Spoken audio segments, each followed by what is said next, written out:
Bali, ang naging sira nito ay thermal fuse, capacitor, at saka yung kanyang power plug.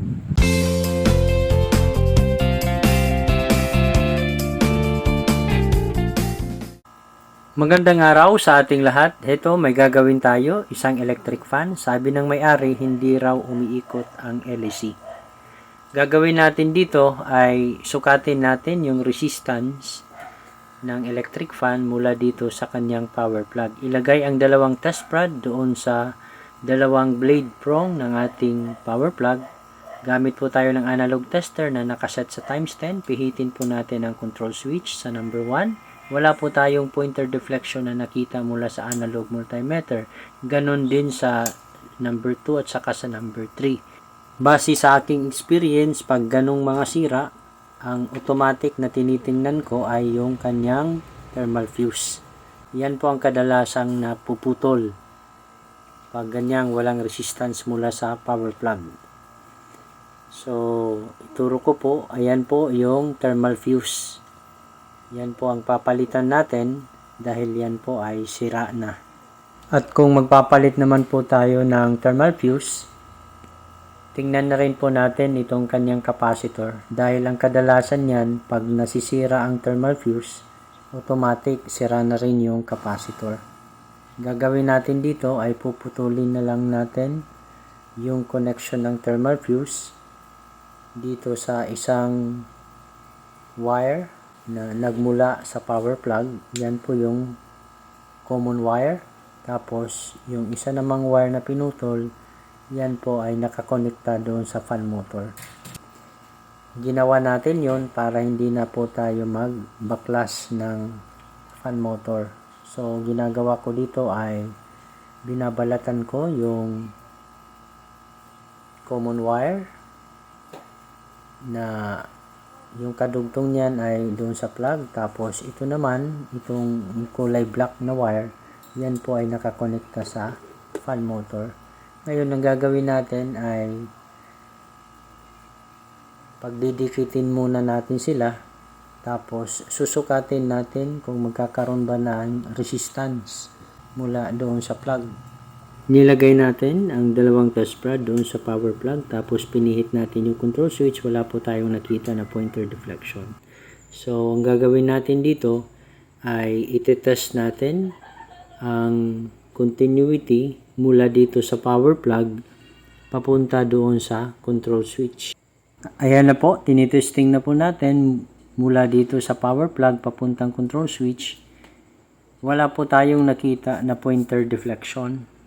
So, inilipat natin yung isang test rod doon sa kabilang terminal ng power plug.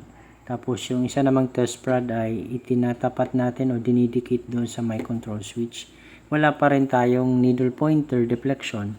So, ang ibig sabihin po niyan ay may problema po sa linya mula dito sa ating power plug papunta doon sa control switch. Ang sunod na gagawin ay mag-visual inspection po tayo. Meron po tayong nakita dito na parang naputol na po yung connection. So, gagawin natin dito ay puputulin po natin itong plug. Tapos, magpapalit po tayo ng bagong power plug.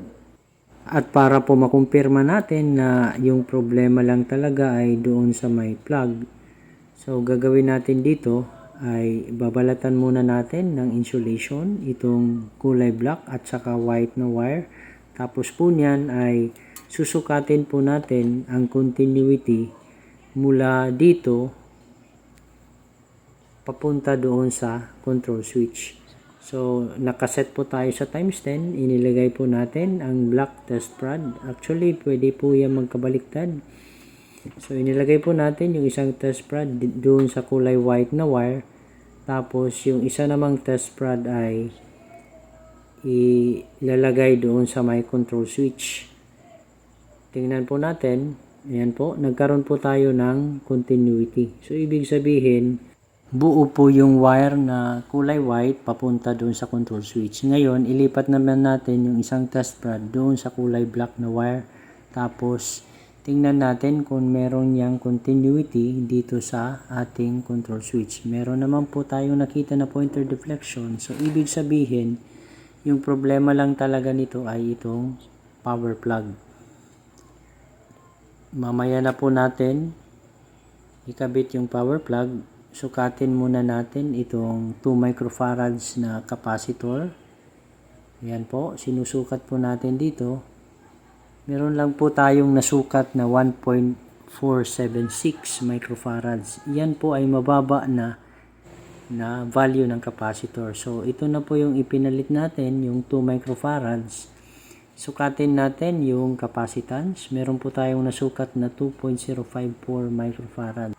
At ito naman yung thermal fuse na ikakabit natin doon sa ating electric fan. So, bali po ang magiging setup po niyan ay ganito. Yung isang terminal ng thermal fuse ay nakakabit sa fan motor, yung isa naman ay sa common. So, ayan na po, naikabit na po natin yung ating thermal fuse. At nahinang na rin natin ang ating capacitor. Sunod na gagawin natin ay lagyan lang natin ito ng shrinkable tube para po hindi tayo magkaroon ng short circuit dito sa kanyang casing. So, ikakamada lang po natin ito o isi-set up lang po natin ito ng mabuti para po safe yung ating ginawa. Heto na po, naikabit na po natin ang plug at sinusukat po natin yung resistance at meron naman po tayong may measure na resistance. Tapos po niyan ay i-testing po natin, plug in po natin sa power source. Tapos pihitin po natin itong control switch. Ka-switch po tayo sa number 1. Kita po natin ay napakalakas na po ng ikot ng LEC, ng electric fan ng ating nire-repair. Ngayon ay nilipat natin sa number 2 at saka sa number 3. Mas lalo pang lumakas yung hangin na ibinubuga ng ating electric fan. So, ayan po. Bali, ang naging sira nito ay thermal fuse, capacitor, at saka yung kanyang power plug. Bali, ang ginawa natin ay nagpalit po tayo ng thermal fuse, ng capacitor, at saka nagkabit po tayo ng bagong plug. Hanggang dito na lang ang aking video tutorial. At kung may natutunan naman kayo, maaari po lamang ay mag-subscribe sa aking channel bilang suporta nyo na rin sa akin para mas ganahan pa akong gumawa ng mga video tutorials na kagaya nito. Hanggang sa muli, maraming salamat po.